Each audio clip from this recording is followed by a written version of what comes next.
There's only 104,000 people on the transplant list. 100,000 of them can be done by living organ donation. And I think one of the reasons we have a kidney shortage is because we have not ever provided a financial incentive for donors. You know, there's something inalienable about your body parts, and you shouldn't be off-selling them. Do we really want to become a country that's that stratified, that we have a whole class of people who donate their organs to pay for things, and we have a whole class of people who buy them? I'm Julie Rose, and this is Top of Mind. I have been a radio journalist for 2 decades, but a few years ago, I found myself avoiding the news for long stretches because of how depressing and divisive it all seems. I still wanted to be informed and engaged on important issues, though, and I figured I couldn't be alone in that. So we created this podcast. Each episode, we tackle one tough topic in a way that will challenge you, help you feel more empathy, and empower you to become a better citizen, a kinder neighbor, and a more effective advocate. Today, America needs more transplant organs. How should we get them? I was diagnosed with a rare autoimmune disease called primary sclerosing cholangitis. PSC for short. That's a mouthful, Julie. This is David Galbensky. It's a disease that attacks the bile ducts in your liver, and there's no treatment for it. I knew that the only treatment that I would have available is when I entered end-stage liver disease, and I'd be eligible for a liver transplant. Galbensky was 44 when he was diagnosed, an entrepreneur, married, with a daughter. You know, kind of in that middle of your life of possibilities and joy and wonder when you realized, I'm going to need some help from other people to stay alive long term. It could be months, years, or decades until it progresses, until you need an organ transplant. So at that point, my wife and I said, well, we have a choice. We live with abundance mentality or scarcity mentality. And we're going to live with an abundance mentality that says, we don't know where this is going, but we're going to live with positivity and abundance. However it progresses, we'll move along.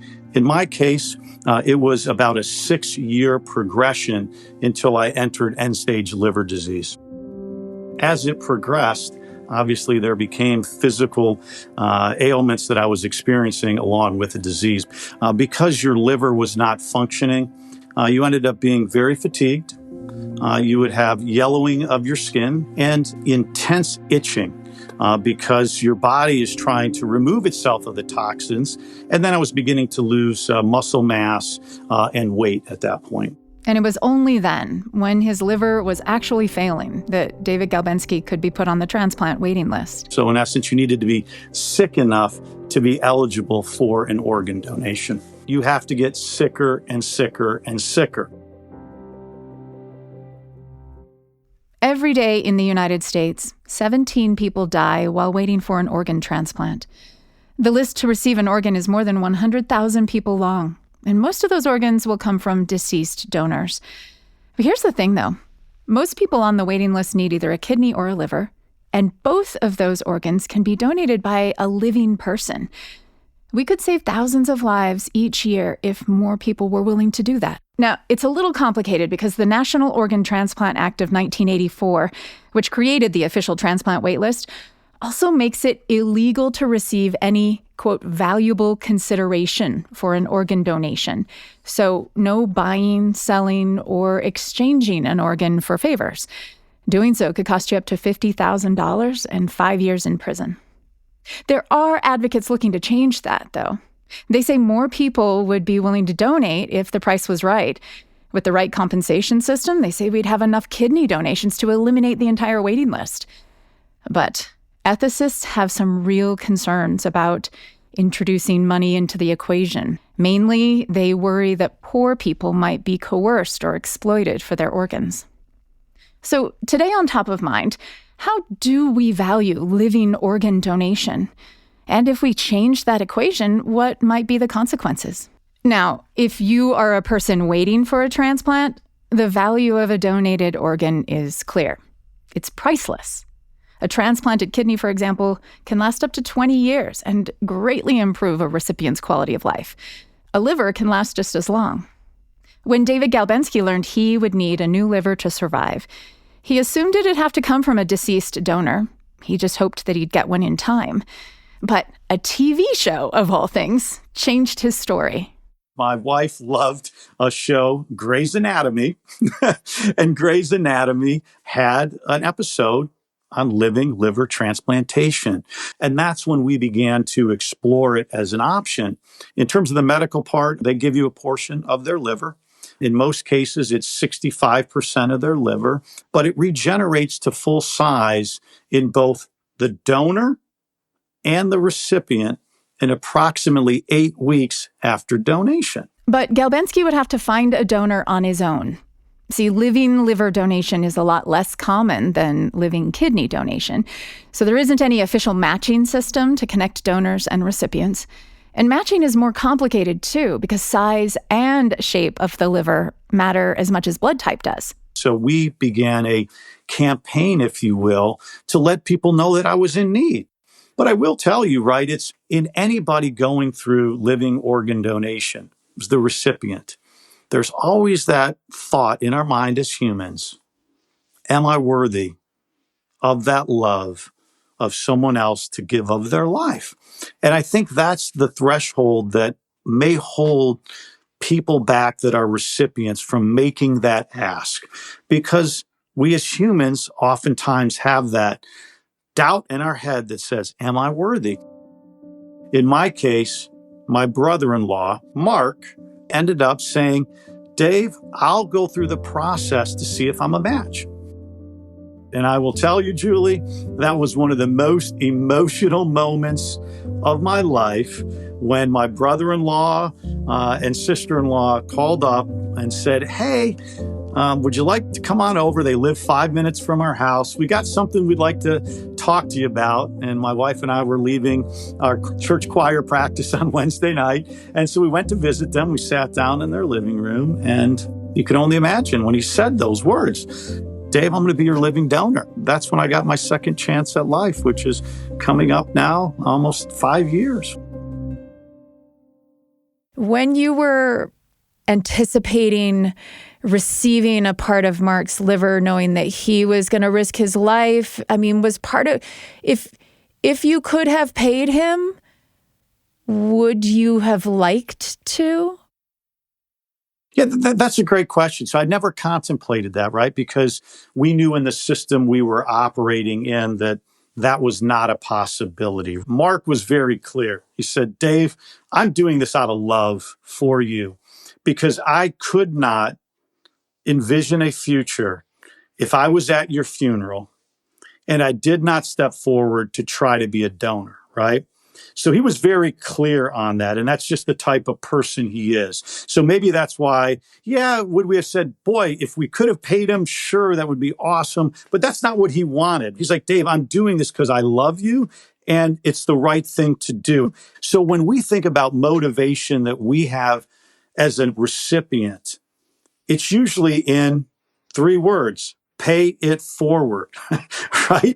So my obligation with each breath I take is to honor the organ that he gave me by eating right, by exercising right, by being compliant with my medications. And then number 2 then is how do I create that opportunity for other people to get the same gift that I have. So since my wife and I formed our foundation in 2022, we have been relentlessly focused on paying it forward.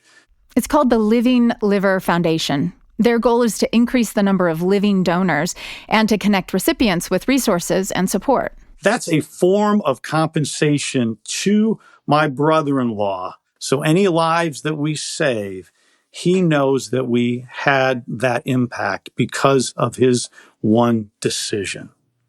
Now, do I think it makes sense to explore potentially solving that we maybe don't have enough Mark Dibuses that are willing just out of love to do it, but would be willing for compensation to do it with proper safeguards? I'm all for exploring that possibility. Let's have the discussion in a civil way that says, here's the risk, here's the reward, and here's how we could save people's lives. Yeah. You mentioned that you were at church choir the night that they called you over. Yeah. Is faith an important part of your life? And what role has that played, if so, in this particular experience you've had? Yeah, so faith is front and center to my life and has been a key part of the journey. For me, it was a critical thing to have faith, to be able to put the outcome of what I was facing in God's hands. In my case, I'm a Roman Catholic, so I believe in God and what Jesus Christ did for us. So when you think about that, it's like, wow, living organ donation could be one of those causes that Christians rally around to eliminate a 100,000 wait list because of the ability of giving of yourself to save someone else. How beautiful is that? There's only 104,000 people on the transplant list.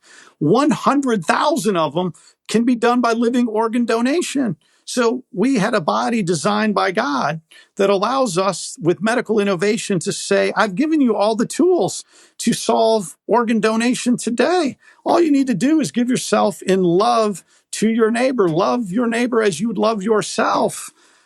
And it gives me chills thinking about it, Julie, because we can do it today. The technology exists. That's what inspires me. Dave Galbensky is a liver transplant recipient, survivor, an organ donation advocate, and he's co-founder of the Living Liver Foundation. Thank you so much for your time and for sharing your story, Dave. Julie, so honored to be on it. Thank you for the work you do to bring these topics to the top of mind. In 2023, more than 46,000 organ transplants took place in the United States. That's a record high, thanks to improvements in technology, donor matching, and also public awareness. About a quarter of those transplants were livers, including 658 donations from living donors, which is also a record. Now, kidneys make up the vast majority of transplants each year, and 2023 was a record year for them too. 26,000 people got a kidney.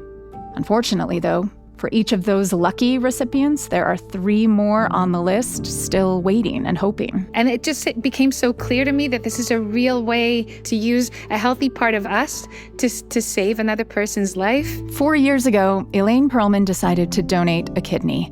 Living donors like her are pretty rare. The majority of kidneys for transplant come from people who've died. Among living donations, most often the kidney comes from a friend or a family member. Only a tiny fraction of kidneys come from altruistic donors like Perlman, who donate indirectly and anonymously. It is not a group that Perlman would have imagined herself in just a few years ago. I think that I just absorbed through the media that kidney donation was very dangerous and seemed almost like a death sentence. So when her 17-year-old son told her he was going to donate one of his kidneys, I said, that sounds like the most dangerous thing I've ever heard. And he said, actually, it's quite safe. It's 3 times safer than giving birth. It is safer than having an appendectomy. I had just had one. And he said, it really transforms a person's life. They go from dying to fully living. And it doesn't harm my health. In fact, living kidney donors live longer than the general population. So I'm ready to go with this. And I just want to let you know. So yeah, I was really alarmed initially, but then very quickly, my son was on the debate team, so he was ready with all of his evidence, all of his points. And then I did my own reading for several days, and I said, hey, if all goes well, I'll do it too. All did go well for her son, so Perlman started the process of getting approval to donate her own kidney. It's harder than you might think. Because you need to be in top health in order to donate, both physical and mental health. Of 100 people who step forward to donate, only 2 end up donating, most because they're medically disqualified. And unfortunately, there aren't that many Americans who would pass the scrutiny that the transplant centers conduct to protect donors and make sure that their health is not negatively impacted by the nephrectomy. And so when I got the call that I was approved, I got very emotional, and it was one of my happiest days. How did the surgery and recovery go? Was it painful? There's definitely pain involved. There's no question about it, but nothing harsh. It was way less painful than my appendectomy and way less painful than giving birth. And the actual procedure didn't cost her anything. That was taken care of by the recipient's insurance. She did take 2 weeks of paid time off, though, which she's since learned is often covered too. There's both a federal program for low-income donors as well as a program through the National Kidney Registry called Donor Shield that reimburses donors for lost wages, out-of-pocket costs, travel costs, things like that.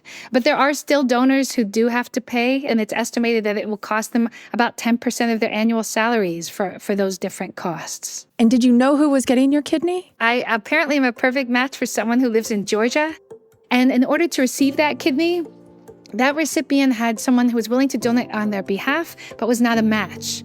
But that person was a superb match for someone in Oklahoma. So then a kidney flew from Georgia to Oklahoma. Again, that person in Oklahoma had someone who was willing to donate, but not a good match. Their donor was a great match for someone out in Washington State. And then the fourth kidney went to someone who was at the top of the wait list. Now, this is called a kidney chain. And it's only possible if an altruistic donor like Perlman kicks it off. And that's why I believe that we really need to increase the number of people who are giving kidneys to strangers. Much of Perlman's work today is focused on that goal. She's the executive director of Waitlist Zero, an organization that advocates for living kidney donation. And she's leading an effort to legalize compensation for donors. I promote kidney donation continually. I wear T-shirts. I wear sandwich boards around New York City telling people that I donated my kidney to a stranger and they can too. I've done all kinds of different outreach. I've made videos and interviews and so on. And I think that I've persuaded exactly one person to donate. Every year, there are around 300 or 400 Americans who choose to donate their kidneys to strangers. That's literally 1 in a million Americans, right? So it's not enough. And so I believe that once we begin incentivizing, we will have those people who are on the fence about donating actually come forward and donate. Kidney donation is work. It is time-consuming, it's painful, and it's stressful. And I think one of the reasons we have a kidney shortage is because we have not ever provided a financial incentive for donors. So I think that for most donors, being offered some form of incentivization would be helpful in terms of getting them to the finish line. She also doesn't worry that paying kidney donors might cheapen the act of donating. We accept that altruism exists along with financial incentivization. I've been a teacher for 33 years. There's a lot of altruism that goes into that position. Firefighters are highly altruistic in that they're putting themselves at risk to save the lives of strangers. But how donors are compensated makes a big difference, says Perlman. She does not want organ recipients to pay their donors directly, for example. I feel like it would be taking advantage of someone's vulnerability to make them pay. And that's why I believe the financial incentive should come from a government tax credit. So the law she's promoting, called the End Kidney Deaths Act, would pilot a refundable tax credit program available to any donor who gives anonymously, like Perlman did. That tax credit would be $10,000 over a course of 5 years for a total of $50,000. Now, keep in mind, donors do not have to apply for the tax credit. They could take the tax credit and give it to their favorite charity, or they can use the tax credit, to fix their roof or invest in their retirement account. And if all goes well, she would like to see the credit expanded so kidney donors who give to a friend or family member are compensated too. I believe that once we get people incentivized, we can save 100,000 lives in the next 10 years. And where would the money come from? Kidney disease is the only disease where you automatically qualify for Medicare. And so that is why the American taxpayer does pay for most Americans kidney dialysis care, and that's about $50 billion annually. Over $500,000 are saved every time someone moves from dialysis to transplant. So this is actually a savings plan. You're saying that we could not only save lives, but this would also save tax dollars. Yes, believe it or not. So yes, by year 10, we estimate that we will have saved 100,000 Americans, as well as $37 billion in taxes. How would you avoid, though, the risk that low-income individuals would see this as a way to make money, would feel more compelled than a wealthy individual to donate their kidney? What we are proposing is the exact opposite of that. We will maintain the transplant center's rigorous scrutiny of kidney donors to make sure only the healthiest step forward and are qualified and actually donate. And they will get all the protections that they do here in the United States. Keep in mind also that if you're donating a kidney to a stranger, you need to go through several interviews with mental health professionals. So those people are professionals at making sure that the person who's donating is doing it because they really want to, because they are of sound mind, and there's nothing untoward that's going on that raises any red flags. It would also address an existing mismatch in the organ donation system, says Perlman. The need for new kidneys is most acute in rural and low-income areas, but healthy people who live in those areas are less likely to donate a kidney to a stranger because they don't have paid time off or health insurance to cover their lost time and income. And I also think it's morally important to compensate people for difficult work. So I would welcome the opportunity for the financial piece of the obstacle of donation to be dissolved so that everyone who wants to donate can donate. 95% of people who donate kidneys would do it again if they could. I would do it annually if I could. It really is such an incredibly rewarding experience. Everyone I know who's donated has said to me, it was their top decision. It is such an amazing feeling. And so I would like everyone of every income level to be able to experience what that feels like. Would you take the money? If you had another kidney to donate and the tax credit was available, would you take it? Absolutely. Absolutely. I would take the money and I would spend it wisely and donate a portion of it. And I think that it would be a way to honor my gift. Nobel Prize winners win $1 million, right? So, or I shouldn't say win, they're rewarded with $1 million. Our way of honoring people is sometimes to financially reward them. And I think that kidney donors are very brave and are going to benefit from being incentivized. Elaine Perlman is a kidney donor, executive director of Waitlist Zero, and a leading advocate for the End Kidney Deaths Act. Now, while it is illegal to sell organs, tissue, or bone marrow, some parts of the human body are legal to sell, like sperm and egg, or most common of all, blood plasma. The U.S. is one of 5 countries in the world that allow paid plasma donation. But what makes us very unique is we have a large population of people who live on the economic margins, who are willing and able to sell their blood for money. What can the blood plasma market tell us then about the possibilities and pitfalls of paying people for a part of their body? That's coming up next. I'm Julie Rose. Top of Mind is a BYU Radio podcast.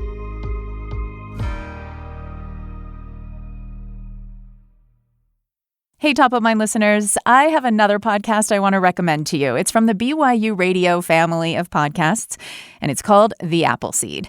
It's a show filled with stories for you and your family. Each episode features master storytellers sharing all kinds of stories, folk tales, fairy tales, personal and family tales.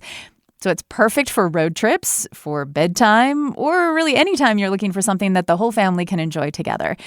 And the stories you'll hear will likely get your family sharing their own stories with each other, which is really the best part. It's the payoff. So listen to The Appleseed wherever you get your podcasts. I was shocked to find out when I was reporting this book that somewhere in the neighborhood of between 20 and 25 million Americans sell their plasma every year. This is Kathleen McLaughlin. I am a journalist and writer who lives in Montana, and I'm the author of the book Blood Money, which is about the American system of paid plasma donations. The United States supplies 2/3 of blood plasma to the developed world. The U.S. exports more blood plasma than some of our most common farm products. So we export more plasma than soybeans.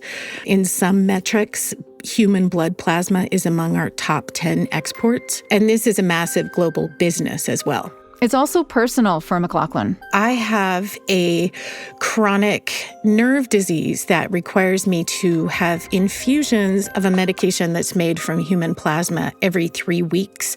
So I am heavily dependent on other people's plasma. What I take is a drug called human immunoglobulin, which is the immunoglobulin particles from other people's plasma. It's a proprietary formula, so we're not exactly sure what's in it, but what they tell you is each dose can contain immune particles from up to thousands of different people. It's also an incredibly expensive drug. My current dose costs $15,000 per dose.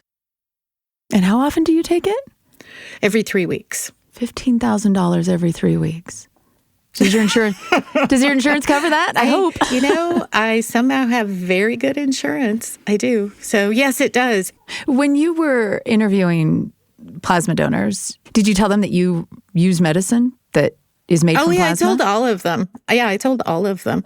Because I felt like, when it is a stigmatized practice in a lot of places.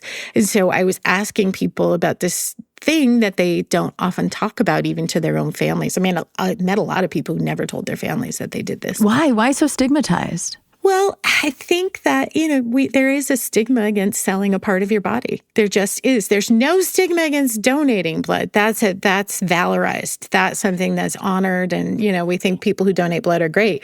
But you're doing it for money. There is just a stigma attached to it. I think that's partly stigma around poverty. And it was kind of funny. Most of the people I met had never met anyone who got these plasma products. And so I think they were glad to see someone. I think they liked knowing that it was legitimate and that that it wasn't just, kind of a scam. So that was very interesting. Did you tell them how much your treatments cost, though? Oh, yeah, absolutely. And they were just like, wow, I should get paid more for this. What's interesting to me, so I interviewed a few more than 100 plasma donors. Every single one of them, their primary reason for doing it was money. So, and I'm not saying they weren't also altruistic. I mean, most people were very glad to be able to do something that was helping other people. But the primary motivating factor in this industry is money. How much could you make selling your plasma? The highest rate that I have seen, if you were to go twice a week, every week for a month, you could make around $1,000. That's not the norm. I would say the norm is somewhere between $500 and $600 a month, but it really depends how often you can go. And so if you only go once a week, you get a lower payment than if you go twice a week. If you go once a week, you might get $35 for that one time. If you go twice a week, you would get, let's say, $65 for the second time you go in that week. If you go twice a week, 4 weeks a month, you get a bonus at the end of the month. So it's designed to keep you coming back as often as possible. Every donation or every sale is not paid the same. They get paid a lot more based on the number of times that they go. And do other countries explicitly ban the sale of plasma? Yes, they do. Yeah, you can't get paid for plasma donation in all but 5 countries. So it's the U.S. and then 5 smaller European countries, although Germany does allow it, which is a larger country. Germany's system is very heavily regulated, though. No one but the United States allows people to go to a plasma center twice a week in perpetuity. And the market in the U.S. is growing. Today, there are more than 1,000 plasma donation centers spread across the nation, run by 4 companies that are the main players in the market. They frame payments to donors as compensation for their time. While giving blood might take 10 to 20 minutes, donating plasma typically takes an hour or more. First, they have to draw blood. Then it goes through a machine to separate out the plasma. And then they put what's left back into the donor's body. Now, if you plot plasma donation centers on a map, you'll notice they're especially concentrated in college towns and poorer zip codes. That's where McLaughlin spent most of her time reporting for the book. I spent some time in a plasma center in Flint, Michigan, which is, we all know, one of the poorest cities in America. And Flint has currently a population of about 75,000 people, and they have 6 plasma centers, which is an incredible concentration. I mean, the number of people who are selling their blood in that city is wild. So just by comparison, Missoula, Montana, which is not far from me, has a similar population, almost exactly the same size, and they have 1 plasma center. So you can really see the economic fault lines of the country where these things have popped up and where they concentrate. In Rexburg, Idaho, which is BYU, Idaho, they have 2 plasma centers. Rexburg has about 30,000 people. That's an incredibly high ratio of plasma centers for a small town. The plasma centers in Rexburg are always full, and it's part of the culture there. And I think it's because there is a major university, and because it's a small town, there aren't a lot of jobs for college students there. But this is a way that they can earn money to, buy groceries, help pay their rent, other things that they need for school. And it's just normal. It's a practical thing. I met a young woman outside the plasma center in Rexburg who when I talked to her, she was shaking so bad that her teeth were chattering.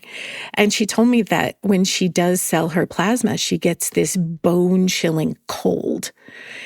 And there were a lot of stories like this throughout the interviews where you can't help but think, how can this be good for someone who's 19 years old to do this twice a week forever and ever and ever? I mean, she was having very obvious physical symptoms from having sold her plasma. And there were several moments along the way where I was taken aback just in seeing or hearing about what this does to people's bodies. But as far as the government or the FDA have said, or scientific studies, like, you can do it. You could do it up to 2 times a week, apparently, without suffering any health consequences. There are very few scientific studies of long-term plasma donation, and that's something that concerns me. I should say, I think that the practice is safe in moderation, and I think that donors should be paid more. I don't think they're paid enough. And I'll tell you something that shocked me when I was reporting this book that I think should give everyone pause.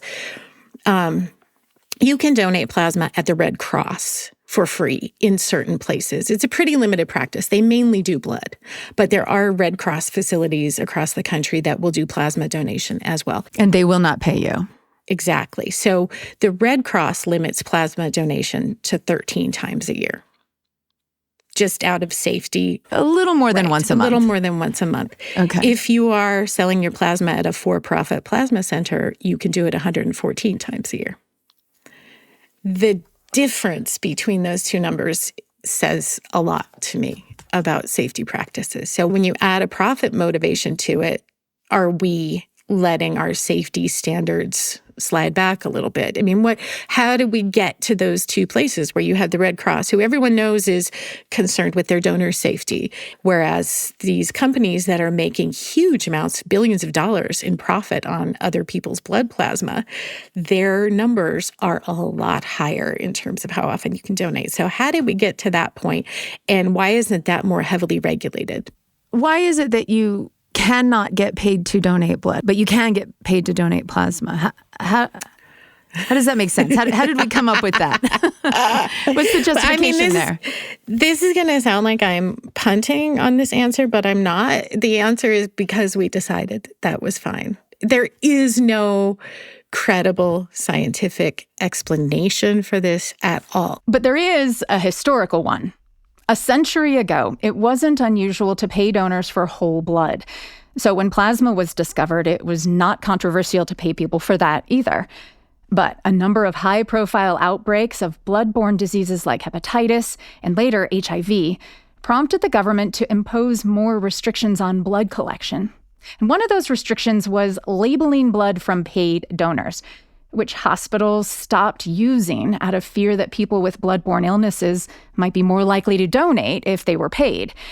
Before long, the blood donation system in the United States was entirely voluntary, but plasma slipped through the cracks. The U.S. health agencies, like the FDA, has never come out and said, we believe that you should be able to sell your plasma because X, Y, and Z. There's never been a public debate about this practice in the country. It's just happened.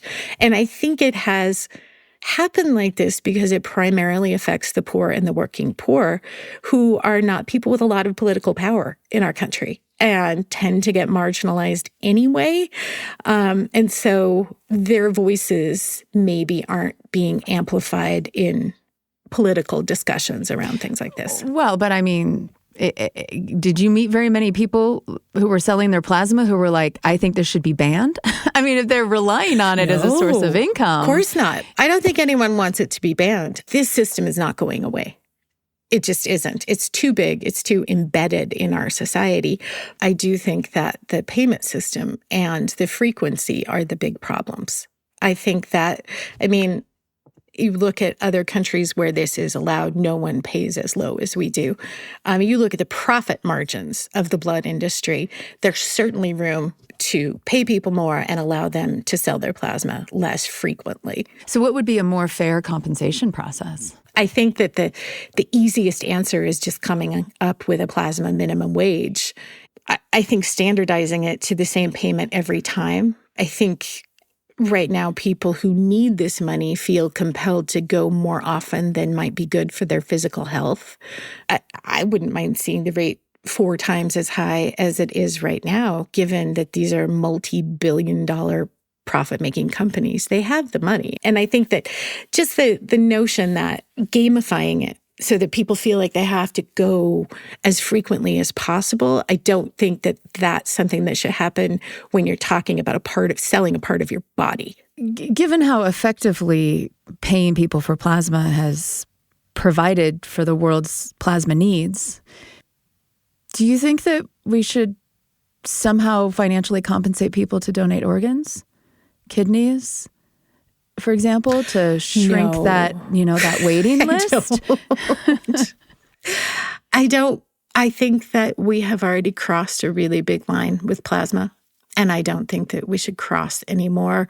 An organ donation, if you know people who've lost organs or received transplants or donated organs, that is a step that's so far beyond. It's so dangerous, and it affects a person's health for a lifetime. It isn't going to the plasma center for an hour and having your fluids extracted. Well, given how dangerous and risky it is, shouldn't we compensate people then? Now we're just asking them to do it out of their goodness of their own heart. I don't know. Do we really want to become a country that's that stratified? That we have a whole class of people who donate their organs to pay for things, and we have a whole class of people who buy them?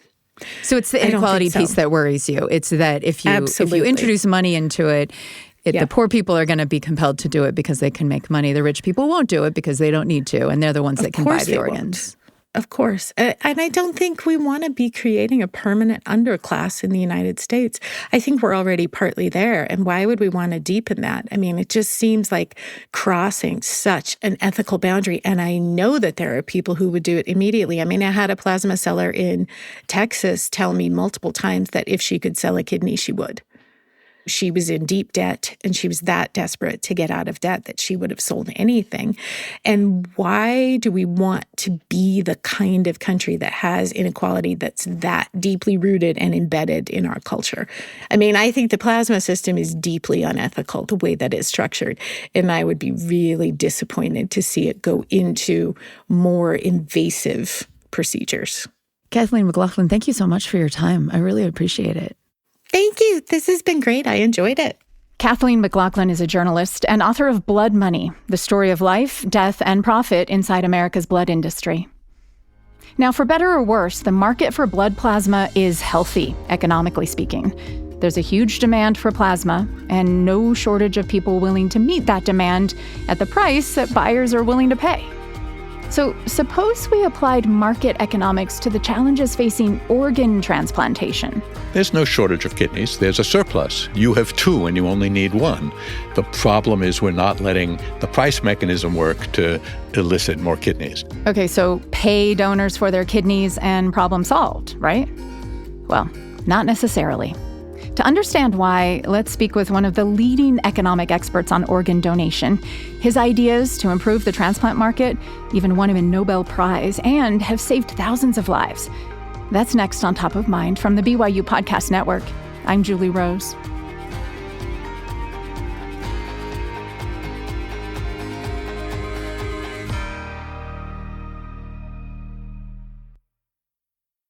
Hey, friends, if you are looking for another great show from the BYU Radio family of podcasts, check out Constant Wonder. Host Marcus Smith takes you on an exhilarating journey through captivating stories of our magnificent natural world. You'll gain profound insight into different facets of our planet, discover more about nature, and maybe even ponder your connection to Earth's wonder. The show is Constant Wonder, and you can find it wherever you get your podcasts. Stanford economist Al Roth didn't set out to transform organ transplantation. He was just really interested in this aspect of economics called market design, where we try to fix markets when they're broken and maybe help make new ones. It's related to game theory, so Roth is particularly interested in the rules of markets. And sometimes they're explicit, like a dollar is worth 100 pennies. But sometimes the rules are more about social norms and values, and that is what makes the market for organs particularly interesting. For many of us, the feeling is that, there's something inalienable about your body parts, and you shouldn't be off-selling them. Roth realized that buying and selling organs is one example in a whole category of market exchanges that a society might prohibit for no other reason than it feels somehow wrong. And he came up with a name for them: repugnant transactions. What I mean by a repugnant transaction is a transaction that some people want to engage in and other people think they shouldn't be allowed to for reasons that they express in moral and ethical terms. Think about something like same-sex marriage. Two people want to marry each other, and there are other people who think they shouldn't be allowed to, not because they're afraid themselves of having to be in same-sex marriages, but for reasons of religious scruples or something. So that's a big fight that we had in the United States and all over the world that seems to have turned around. But there are transactions that become repugnant when money changes hands, and kidney donation is a good example of that. By and large, we think of kidney donors as being pretty heroic people. But if they take money, we think of them as felons in the United States. It's against the law. Which is kind of ironic, because in a lot of ways, the U.S. is more permissive in this area than other countries, like with blood plasma, for example, or... How about surrogacy? Right? You can come to California and enter into a contract where you'll pay someone to bear a child for you. And that's illegal in most of Western Europe. And it's legal in Britain and Canada, but you can't pay the surrogate. So surrogacy in England and Canada is a lot like kidney donation here. It's a great thing to do as a gift to someone who needs a spare kidney or a spare womb, but you can't be paid. Is it just this sort of like irrational gut feeling that we shouldn't sell parts of our body? No, I don't think it's just an irrational gut feeling. I think there's a real concern about exploitation of vulnerable people. Think about our concerns about sex work in the United States, right? By and large, prostitution is illegal everywhere in the U.S. except some rural counties of Nevada. But we're not terribly concerned about voluntary sex workers, but we might be concerned about sex workers who, for whatever reason, are coerced. And it seems that that's, and some of our laws, for good or ill, interact with the fact that not all sex workers are voluntary, right? So you can imagine the same thing with kidneys. And people think it's more true, or it's more visible to them when you can be paid, right? That someone could say to you, we need the money, sell your kidney, and you're coerced. Now, of course, you can be coerced without money too. If you go home for Thanksgiving and it turns out your sister needs a kidney and your mom thinks you should give a kidney to your sister, you might be coerced. And the transplant community tries to detect that. You get asked lots of questions if you're trying to be a donor. You're sure you want to do this? They ask you the same question many, many times, and you have to answer it many, many times. So can you speak to the economic and moral justifications then that typically go along with banning some sort of a repugnant transaction?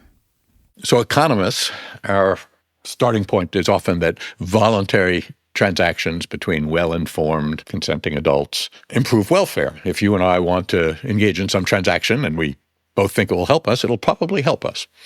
But there's also this feeling of some markets don't work well because of imbalances in power or information. So at the same time that we abolished slavery in the U.S., we also abolished indentured servitude.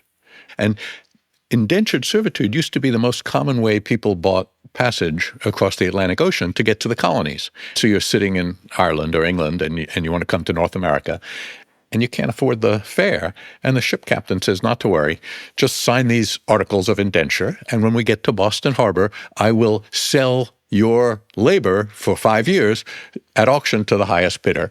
But if you quit your job and escaped from it, you could be captured and brought back. I mean, so you were a voluntary slave for 5 years. Well, we don't allow that anymore. It was probably a welfare improving transaction for many people, but of course some of them were terribly abused when they were slaves for 5 years. And apparently we decided that this was a market too broken to fix. We were just going to ban it. Now, repugnance is rooted in a community's values, says Al Roth, which means that what's repugnant to one group might not be repugnant to another. And that also makes repugnance hard to shake, because making something legal doesn't necessarily make it socially acceptable. Iran, for example, is the only country in the world where it is legal to sell a kidney. Donors and recipients work through a government-run charity to make a match and compensate the donor. And there are different markets in different cities in Iran. We mostly hear about the market in Tehran, and it has a certain set of rules, and there are slightly different rules in the city of Mashhad. But one thing that seems to be true about the Iranian market is the surgeries that result from these purchased kidneys. They go on in first-quality hospitals by real surgeons with post-operative care for both the donor and the recipient. One thing that disturbs me, that's sort of a straw in the wind that the market isn't working perfectly, is apparently the kidney donor sellers don't like to be identified. They're not happy to have it known that that's what they've done. So that suggests there's some underlying problems. In other words, it still feels wrong to sell a kidney in Iran, even though it's legal.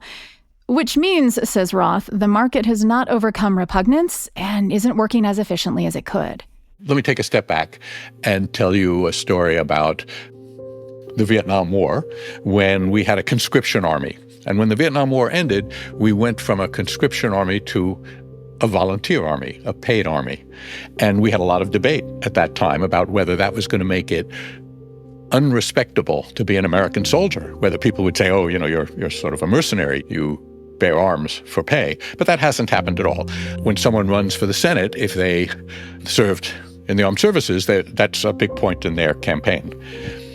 On the other hand, there are places where prostitution is legal, and Germany is one of them. But no one runs for the Bundestag, the German Senate, saying, vote for me. When I was young, I was a sex worker. So you can make things legal without stopping them from being repugnant. And that's a flaw. If we are to have a successful monetary market for kidneys in the United States, one way to tell that it is successful, if it is 20 years later, when you go to an airport bookstore, you'll see books that say, here's the exercise and nutritional guide to succeed in selling your kidney. You too can succeed. I did it. And people will run for the Senate saying, you should vote for me. I saved someone's life when I was young. I sold my kidney. Yeah, I was a kidney donor. I got paid, of course. Just like I was a Marine. I got paid, of course. So from a market efficiency perspective, paying organ donors makes a lot of sense, says Al Roth, if you can overcome the stigma of it. But changing social norms takes time, and thousands of people are dying every year because those of us with a spare kidney aren't willing to donate to a stranger. So that's what prompted Al Roth to try and make the kidney market more efficient without introducing money. The result is part of what won him a Nobel Prize in 2012. So I've been involved for a long time in helping organize living donor kidney exchanges. So no money changes hands, but it could be that you want to give a kidney to your sister, but you can't give your kidney to your sister because she has antibodies against some of your proteins. And I might be in the same situation. I might want to give a kidney to my brother, but I can't give it to my brother. But it could be that you can give a kidney to my brother and I can give a kidney to your sister. So the siblings swap. Each pair receives a kidney and gives one too. It was a way to fix the disconnect between supply and demand without money. But it was still considered valuable consideration, which was illegal under the National Transplant Act. Congress finally, after 3 attempts, passed an act to say that valuable consideration doesn't mean kidney exchange. That was in 2007, and it has saved thousands of lives. Since 2011, paired kidney donations have doubled. What really has made kidney exchange take off in the U.S. is the fact that there are non-directed donors who want to give a kidney to someone and don't care to whom. So these donors start a kidney chain, which is made up of a bunch of kidney exchanges. And this should sound familiar, because it's exactly what Elaine Perlman did earlier in the episode. And they can start a chain where they give to someone waiting for kidney exchange, whose donor passes it forward to someone else, whose donor passes it forward to someone else. And the chain can be organized so that each pair gets a kidney before they give one. And so we're never worried about some pair having given a kidney and not getting one in return, and now not having a kidney to exchange anymore. And so I think more than half of the thousands of kidney exchange transplants we've done in the U.S. Come through chains. And how long can that chain go on for? There have been some long chains with 60 people in the picture, but most chains are much shorter than that. Most chains have 10 people in the picture, 5 transplants, and the last donor gives to someone on the deceased donor waiting list who doesn't have a living donor to pass it forward. Was there still kind of a sense of repugnancy there? Like, help me understand why quid pro quo wouldn't be also sort of distasteful. It's a transaction, but still, when you go home next Thanksgiving to your family, they'll tell the story about how you saved your sister's life because you love her so much and you gave a kidney so that she could get one, right? And the fact that it wasn't your kidney is just a detail. So, I mean, you can tell a story that makes it sound bad, but you can also tell a story that makes it sound good. And I think, by and large, the way I understand it, it's pretty unequivocally good. Yeah. But that's just it. We can tell the story. Like, we could be telling a story that selling your blood is good and make it legal. We could tell a story that selling plasma is a noble thing. Saves lives. Lots of lives are saved. If you are someone who gives plasma, you can take some satisfaction in what you're doing. Right. But again, the story we tell is that it's not necessarily a noble thing. It's a desperate thing. And it may not be noble the way we do it. So, Professor Roth, just finally, what has your work with organs and kidney donation taught you about the nature of altruism, about its limits, about its potential? Well, human beings are a lot nicer than economists often give us credit for. There was a time when I started this work, there was a time when American hospitals might be reluctant to let you give a kidney to your sister or your spouse because they'd say, your blood pressure is a little high. It's not good for you to give a kidney. And donors began to push back and they'd say, I'm not donating a kidney because I think it would be good for my health, but I think it would be good for me if my spouse stayed alive or my sister. And, I'm willing to take a small risk if I have, slightly elevated blood pressure. And that's what's allowed some of these non-directed donors to come. It used to be that there were hospitals that thought there must be something wrong with you if you want to give a kidney to someone and you don't care who. That's got to be a symptom of some, psychiatric disorder. But no, it's just a symptom of altruism. And there's quite a lot of, human beings are good at cooperating with each other. That's why we've thrived as a species and hopefully will continue to. Would allowing compensation supercharge or dampen that altruistic tendency? I think it would help. I think that experiments are our friends. We should start to try to push the envelope and move carefully. And, we should be generous in both directions. We shouldn't expect donors just to be generous to us. We should be generous to them also. Al Roth is a Nobel Prize-winning economist at Stanford University. I would love to hear your thoughts on today's episode. Do you think people should be paid to donate their organs? Email topofmind@byu.edu with your thoughts. And be sure to tune in to my other podcast, Uncomfy. Each episode features stories of real people navigating big political and personal differences. And as a fun bonus, it's a video podcast. So I'd love to have you watch or listen and chime in with your own Stick With It story. Just look for Uncomfy, sticking with moments that challenge us on your favorite app. Top of Mind is a BYU radio podcast. Today's episode was produced by Elena Beck, Caleb Leach, and James Hoops, with help from Samuel Benson, Sam Payne, and me. Our audio engineer and sound design team includes Gabe Vargas and Brandon Lewis. I'm Julie Rose. We'll talk soon.